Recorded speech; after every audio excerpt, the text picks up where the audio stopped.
नमस्कार दोस्तों, मेरे YouTube चैनल पर आपका हार्दिक स्वागत है। दोस्तों, 40 वर्षीय मोहिनी खरे का मन आज सुबह से बहुत ही उदास था। सामान्यतः रविवार के वह आराम से बिताती थी दोस्तों, किंतु आज उनका मन बहुत अत्यधिक व्याकुल था। सुबह से 2 बार वे चाय पी चुकी थीं और कई बार बालकनी से झांक चुकी थीं। पेपर भी ठीक से पढ़ा नहीं जा रहा था। अक्षरों में बार बार उन्हें जय का चेहरा दिख रहा था। दोस्तों, जय की यादें आते ही मोहिनी खरे पेपर फेंक कर टहलने लगती थीं।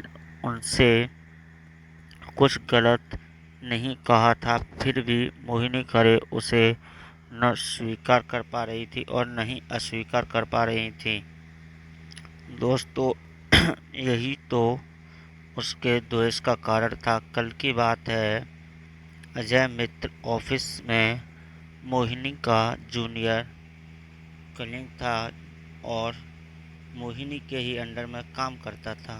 दोस्तों, मोहिनी ने गौर किया कि पिछले 1-1.5 महीने से किसी भी मीटिंग में या दफ्तर में अजय का ध्यान उसके काम पर कम और उसके चेहरे और आंखों पर अधिक होता था। दोस्तों, कल शनिवार को जब अजय किसी प्रोजेक्ट को डिस्कस करने के लिए आया तो बजाय प्रोजेक्ट पर ध्यान देने के वह मोहिनी की आंखों में खो गया। मोहिनी ने उसकी नज़रों को महसूस किया और अचकचा गई। उसने अपनी सीट से उठकर अजय की कुर्सी तक जाकर उसके कंधों पर हाथ रखा तो अजय हड़बड़ाकर उठा और बोला, जी मैम, हम कहाँ पर थे?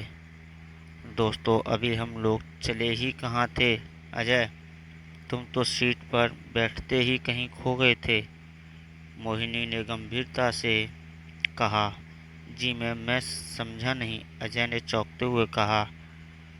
दोस्तों, पिछले 1.5 माह से मैं तुम्हें देख रही हूँ। मोहिनी ने घूमकर अपनी सीट पर बैठते हुए कहा, मैम, आप अधिकारी हैं और अधीनस्थ को देखना आपका अधिकार और ड्यूटी भी है। अजय ने मुस्कुराते हुए जवाब दिया, मैंने देखा है कि तुम काम में मन नहीं लगा रहे हो। मोहिनी ने झिझकते हुए कहा, मैम, पिछले माह का बेस्ट एम्प्लॉय मुझे ही आपने चुना था, याद है ना? अजय हंसते हुए बोला, हाँ सही है, लेकिन मैंने देखा है कि मीटिंग में या यहाँ मेरे दफ्तर में भी तुम्हारा ध्यान मुझ पर ही रहता है। मोहिनी ने कठिनाई से कहा, आप मेरी इमीडिएट बॉस हैं। अगर मैं आपका ध्यान नहीं दूंगा तो प्रोजेक्ट कैसे समझूंगा और कैसे पूरा करूंगा? यह मेरी ड्यूटी है मैम। अजय हाजिर जवाबी दिखाई। अजय, मेरा मतलब है कि मुझे लगता है तुम मुझ पर आसक्त हो रहे हो। जैसे अभी तुम प्रोजेक्ट पर बात करने के बजाय मुझे ही देख रहे थे। मोहिनी ने बड़ी कठिनाई से कहा, पानी का गिलास उठाकर पी गई। मैम, सर्विस मैनुअल में ऐसा कुछ गलत नहीं लिखा गया है।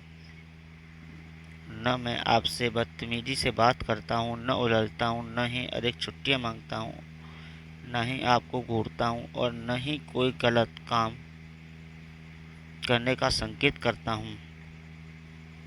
फिर इसमें दोष क्या है? यह मेरी पर्सनल चॉइस है। मैं आपको विवश तो नहीं कर रहा कि आप भी मुझे चाहें। यह संभव भी नहीं है कि एक सीनियर अधिकारी उम्र में 10 वर्ष छोटे अपने कनिष्ठ कर्मचारी से प्रेम करे। अरे, उसकी डिग्री का सवाल है, लोग क्या कहेंगे? उसकी शुभ धवल चुनरियां से बड़ा धब्बा न लग जाएगा? भला ऐसा करने से? अजय ने मुस्कुराते हुए कहा। मोहिनी की समझ में नहीं आया कि अजय ने क्या कह दिया। उसने जैसे कहा, ठीक है तुम जाओ। कोई निर्णय न ले पाने की स्थिति में उसने कोल्ड कॉफ़ी मंगवाई और अपनी कोहनियों को मेज़ पर टिकाकर चेहरे को दोनों हथेलियों में फंसा लिया। जाते हुए अजय की पीठ देखते हुए उलझन में पड़ गई। रविवार को शाम होते होते उसने एक कठोर निर्णय ले लिया और यह निर्णय लेते ही उसका मन का सारा तनाव और दुविधा और उलझनें पल भर में दूर हो गईं। उसने हल्के मूड में पराठे बनाए, टमाटर धनिया की चटनी बनाई और अपना फेवरेट सीरियल देखते हुए डिनर समाप्त किया। सुखद नींद में सो गई। सोमवार को मोहिनी ने हल्का मेकअप किया, पसंदीदा कांजीवरम साड़ी पहनी और ऑफिस के लिए निकल गई। ऑफिस में प्रतिदिन के विपरीत जब काफ़ी देर तक अजय उसके केबिन में नहीं आया तो मोहिनी ने इंटरकॉम पर अपने टेबल का नंबर डायल किया। ऑफिस असिस्टेंट ने आकर अनुपस्थित स्टाफ की लिस्ट दी, जिसमें अजय का नाम सबसे ऊपर था। मोहिनी चौंक पड़ी और इंटरकॉम रख दिया। शाम तक अजय का कोई कॉल नहीं आया। ऑफिस की छुट्टी से पहले उसने उसकी सर्विस फाइल निकाली और कुछ नोट कर लिया। मल्टी स्टोरी बिल्डिंग के फ्लैट नंबर 111 की डोरबेल कई बार बजाने के बाद दरवाज़ा खुला और अंदर से अजय की मरियल सी आवाज़ आई, मैम आप यहाँ मेरे फ्लैट में इस समय कैसे? ओह, मुझे लगा तुम में इतनी सभ्यता होगी कि आगंतुक को अंदर बैठाकर एक एक करके प्रश्न करोगे। मोहिनी ने मुस्कुराते हुए कहा, सॉरी मैम, अचानक आपको देखकर मेरी बुद्धि न जाने कहाँ विलुप्त हो गई। आइए अंदर, प्लीज़ अंदर आइए, कहकर वह एक किनारे हो गया।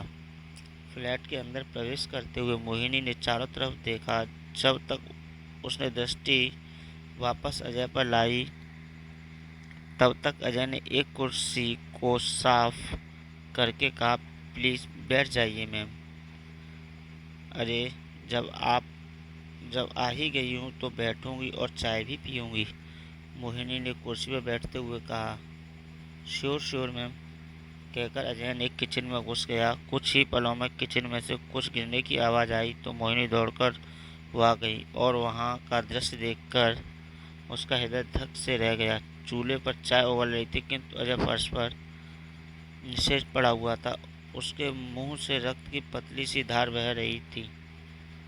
मोहिनी ने उसे स्पर्श किया तो उसका बदन तपता हुआ पाया। घबराकर मोहिनी ने गैस बंद की और अजय को कंधे के सहारे पलंग पर लाई। मोहिनी पानी की छींटे मारकर उसने सचेत करने का प्रयत्न किया। चेतना वापस आने पर मोहिनी ने पूछा, तुम्हें क्या परेशानी है और तुम यहाँ किस डॉक्टर से इलाज करा रहे हो? डॉक्टर शांतनु बनर्जी, अजय ने कहा। पर वे तो लीवर और किडनी के डॉक्टर हैं, मोहिनी ने चौंकते हुए कहा। जी हाँ, कहकर अजय फिर से मूर्छित हो गया। मोहिनी ने एम्बुलेंस कॉल की और अजय को डॉक्टर बनर्जी के क्लिनिक पर ले गई। ट्रीटमेंट आरंभ करने के बाद डॉक्टर बनर्जी से डॉक्टर बनर्जी मोहिनी से पूछा, आप कौन है अजय की? जी, अजय मेरा कलीग है, मोहिनी ने जवाब दिया। क्यों, कोई और पारिवारिक सदस्य समीप नहीं है? अतः मुझे अब आपको कुछ बताना है अजय के विषय में, डॉक्टर बनर्जी ने गंभीर स्वर में कहा। जी अवश्य, आप स्पष्ट शब्दों में कहिए, मोहिनी ने घबराहट भरे स्वर में कहा। अजय ने मुझे बताया है कि बचपन में उसके माता पिता के अलगाव हुआ तो उसकी माँ उसे लेकर अलग हो गई। बाद में माँ ने दूसरी शादी की और सौतेले बाप ने 8 वर्ष की उम्र में उसे घर से निकाल दिया। तब से यह उधर उधर काम करता रहा और पढ़ता रहा। क्योंकि वह पढ़ने में कुशल था, इसलिए यूनिफॉर्म और बुक्स मिल जाती थीं। और फीस माफ़ हो जाती थी। फिर उसकी नौकरी यहाँ लग गई। अब सुनिए महोदया, 1.5 माह पहले ही जांच में पता चला कि अजय को लिवर सिरोसिस नामक गंभीर बीमारी है। प्राइमरी स्टेज में है, लेकिन इलाज के अभाव में यह बढ़ रहा है। हैदराबाद और मुंबई में इसका इलाज संभव है। 2 से ढाई महीने में इलाज के बाद अजय एकदम फिट हो जाएगा। 4 माह बाद जब अजय एकदम स्वस्थ हो गया तो एक दिन अस्पताल के बगीचे में बनी बेंच पर मोहिनी का हाथ अपने हाथों में लेकर बोला, मैम, आपने मुझ पर लाखों रुपए खर्च कर दिए, मैं आपका उपकार कैसे चुकाऊंगा। मोहिनी एकदम चुप रही और उसने अजय की ऐसी बातों को सुनकर अजय को अपने गले से लगा लिया। धन्यवाद।